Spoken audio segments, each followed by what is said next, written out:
Yo, yo, it's your boy Madman Habs, and I'm here in the gym to show you how to do a back squat properly with the correct form. I'm also going to highlight errors that I see that are common on the gym floor around me.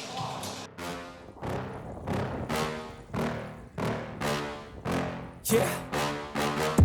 Please tell me that I can't, that I won't, that I fail, that I'll never make it out, yeah. Please tell me all the bad, never good, fill my head full of every single doubt, yeah. Please say any negative thoughts, I'll pop off. So the back squat is a pretty awesome exercise, and some say that if the back squat isn't in your leg day, have you even worked out legs?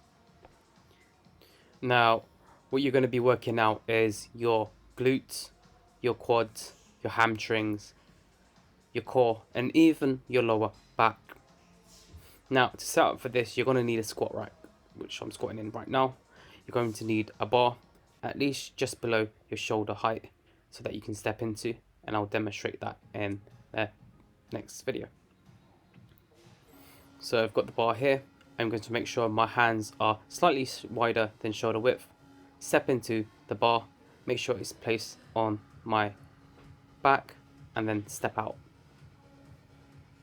I'm going to make sure my feet is aligned and correctly positioned, so I'm going to make sure that they're shoulder width apart and slightly pointing out.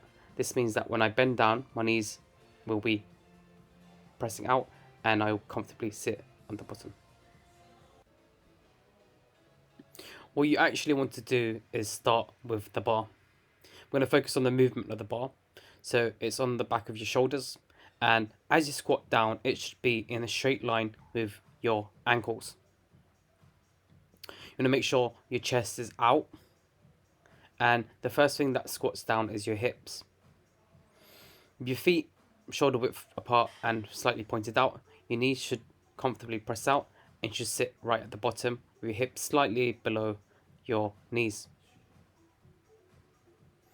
Another thing that I like to do is pretend that there is water from my hips at the standing level.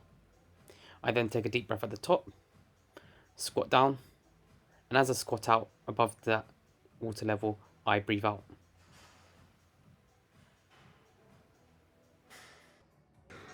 Alright, so let's see everything in practice.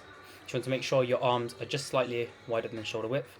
Step into the bar and take a deep breath. I'm going to step back out.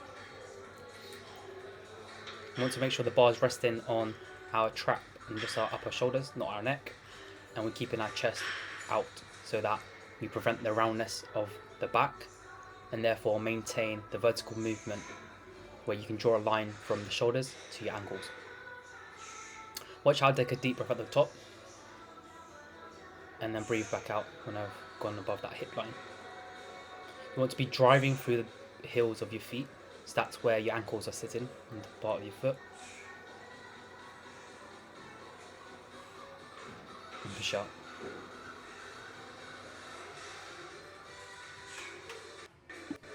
A few pieces of equipment that really help me squat are knee sleeves, which you see me putting them on now. Squat shoes that you can see on my feet, which are slightly elevated and therefore allow me to sit more comfortably at the bottom of the squat, and also the belt that I'm just about to kick there. This allows me to embrace my core more comfortably and reduce back pain. So the next thing I want to show you is common errors when squatting. First, your feet being too narrow together. This would lead to knee pain, as well as the bar and the weight coming over your head and therefore rounding your back.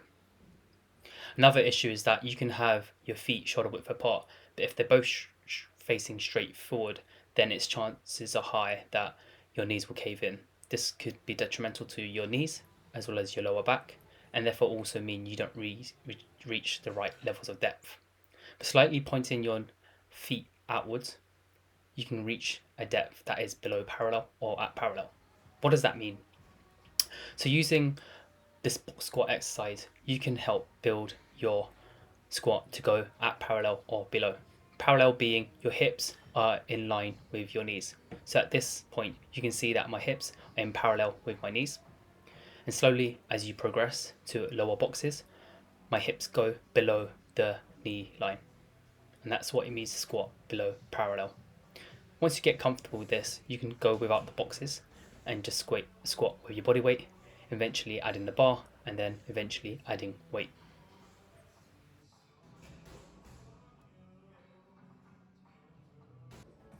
And so there you have it, my introduction in how to back squat properly, as well as errors that you should avoid when you're squatting to avoid injury.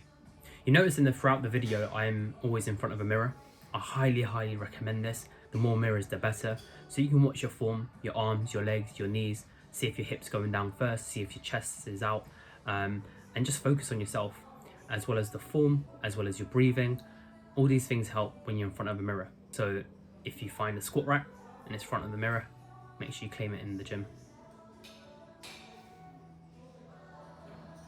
Even when you feel low, you can still go. Even when you feel slow, you can still go. Even when there's no hope, you can still go. I never answer to no, man, I still